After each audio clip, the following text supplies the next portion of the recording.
পঞ্চায়ত নিৰ্বাচনত এটা ভোট লাভ নকৰিলে এগৰাকী প্ৰাৰ্থীয়ে 1 লাখ টকাৰ বিনিময়ত নিজৰ লগতে পৰিয়ালৰ ভোট বিক্ৰীৰ অভিযোগ। জানক ইতিহাস ৰচা কোন এইগৰাকী প্ৰাৰ্থী। এইবাৰ পঞ্চায়ত নিৰ্বাচনত এক আজব ঘটনাৰ সাক্ষী হ'ল অসমবাসী।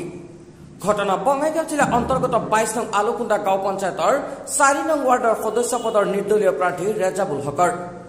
ৰেজাবুল হকে এইবেলি পঞ্চায়ত নিৰ্বাচনত প্ৰতিদ্বন্দ্বিতা আগবঢ়াইছিল যদিও প্ৰাৰ্থীগৰাকীয়ে নিজৰ ভোটটো নিজৰ সপক্ষে প্ৰদান নকৰিলে, অৰ্থাৎ এটা ভোটো লাভ নকৰিলে প্ৰাৰ্থীগৰাকীয়ে। উল্লেখ্য যে প্ৰাৰ্থীগৰাকীয়ে একেখন ৱাৰ্ডৰে আন এগৰাকী সদস্য পদৰ প্ৰাৰ্থী ফজিলা খাতুনৰ পৰা মোটা অংকৰ ধন লৈ ৰেজাবুল হকে নিজৰ লগতে পৰিয়ালৰ ভোট ফজিলা খাতুনক প্ৰদান কৰাৰ গুৰুতৰ অভিযোগ উত্থাপন কৰিছে একাংশই। ৰেজাবুল হক পঞ্চায়ত ইলেকশ্যনত কেণ্ডিডেট আছিল নেকি? আছিল। কোন দলৰ পৰা? নির্দলীয়। কেইটা ভোট পাইছে? আমি তো কিছু জানি না, কয়টা পাইলো না পাইলো আমি তোলাই জানাম জানি না। আমি জানা একটা ভোট পাওয়া আপনি ভোট কার্ড দিছে? আমি এখন আমরা গরিব মানুষে আঙ্গরে ভালা পাইলো না, গতিকে শুনতাছি যে আঙ্গরের বাড়িগুলো এই যে ফজলু উনি আর হবো বলে আশা আছিল, পরে তাকে দিছি ভোট নষ্ট করে কি করবো, আমার পোলার ফিল নাই। নিজের লড়াক আপনাদের ভোট দিয়া নাই? দেখতাছি ফিল নাই, আমরা গরিব মানুষ। সন্তান রেজাউল যে নির্বাচন প্রতিদ্বন্দ্বিতা করেছিল নিজের ভোট নিজেই দিয়া নাই নাকি? তা তো আমি জানি না, ওর ব্যাপারও জানি, ওর বুড়ের কথা আমি কি ভাই কম। এটা ভোটও পাওয়া নাই, ওরাও জানে আর আল্লাহ জানে, আমি কি ভাই কম। কি করে আসলে হাজিরা কাম টাম করে। মই আলুকুন্দা জিপিৰ পৰা 4 নং ৱাৰ্ডৰ পৰা মই সদস্য পদত প্ৰতিদ্বন্দ্বিতা কৰিছিলো, কিন্তু মই দুৰ্ভাগ্যত মই 144টা ভোট পাই মোৰ সমাপ্ত হৈছে। কিন্তু মোৰ বিৰোধী আৰু বহুত কেণ্ডিডেট আছিলে, কিন্তু ইয়াত যেহেতু ৰেজাউল কৰিম আছিল, তেওঁ কেণ্ডিডেট হিচাপে আছিলে, কিন্তু তেওঁৰ বক্সত এটা ভোটো পৰা নাই। মই পলিঙত নিজে মই আছিলো।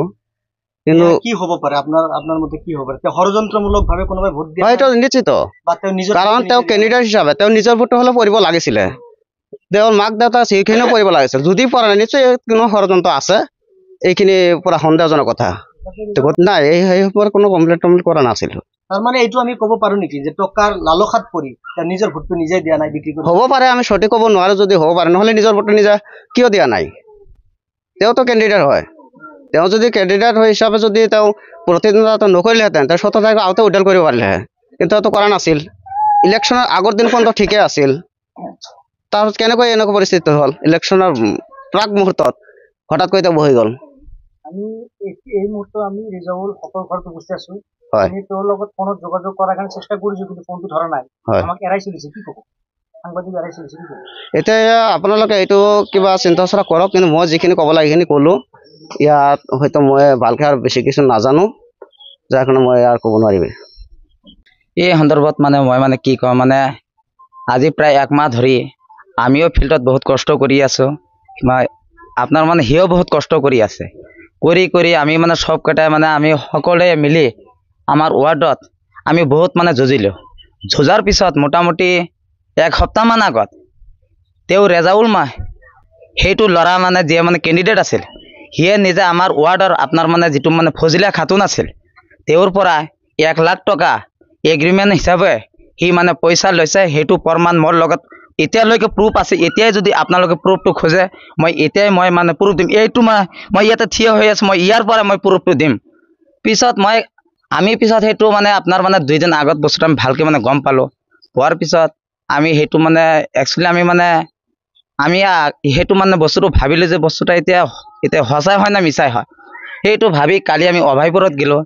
আমাৰ অভয়পুৰ আমাৰ কালি ৰেজাল্ট দিল। পিছত তাতে ৰেজাল্ট হোৱাৰ পিছত আমি বাকী 5জন কেণ্ডিডেট আছিলোঁ, মই সেই তাতে ভোট পালোঁ 154টা মই সেই তাতে ভোট পালোঁ।